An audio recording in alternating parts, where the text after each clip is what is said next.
Oh, hey, First Pres. Don't mind me. I've just been crying. I'm not embarrassed because crying is okay again. It's almost cool, at least if you're part of the prophetic lament movement.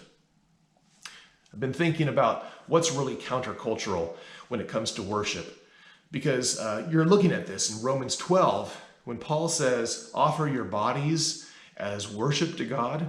He goes on to say, do not be conformed to the pattern of this world.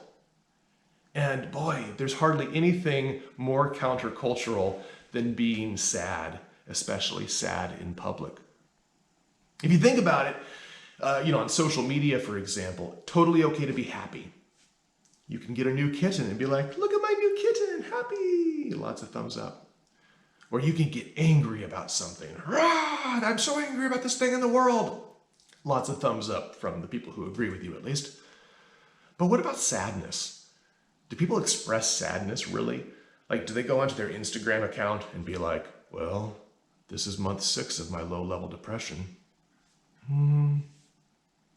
What's countercultural is the way the Bible presents things. It turns out the Bible is, it contains all these laments.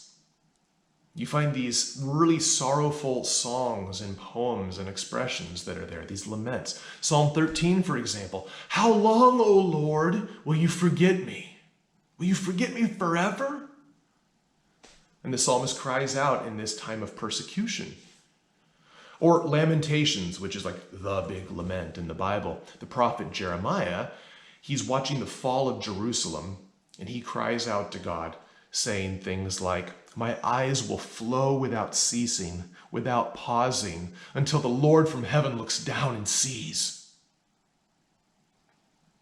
Well, this lament is being taken seriously by some modern Christians.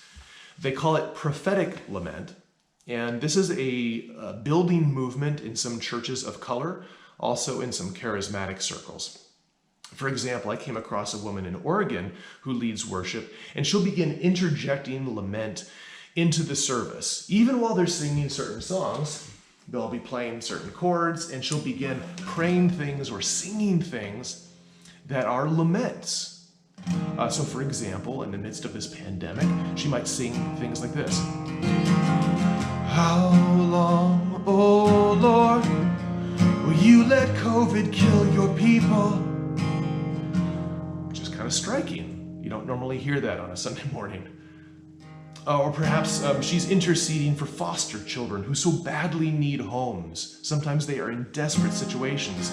And so she might be singing in the middle of a praise song, something like this. The foster children cry out to you. The foster children cry out to you. And sometimes the whole congregation can join in. For example, last year, so much political upheaval, a lot of this around George Floyd. When he was killed, we watched this video, and so this woman out in Oregon might sing something like this, that other people can join in. God, we can't breathe, we can't breathe, we can't breathe. God, we can't breathe, we can't breathe, we can't breathe. The whole congregation will start singing this lament. Well, that's sad, and it's being sad together. But the prophetic lament people say this is important. The world might not see it as important. The world might see this as powerlessness, expressing how unpowerful we are. But the prophetic lament people say no, it is powerful because it changes the mind of God, and it also begins to change our mind. It changes the way we think about our world, and it changes the way that we think about ourselves, where we become agents of change. Soong Chan Ra writes this, when we lament, we become a prophetic presence that advocates for change that benefits the very least of our brothers and sisters. So, what do you think? Here are a couple questions to get you talking.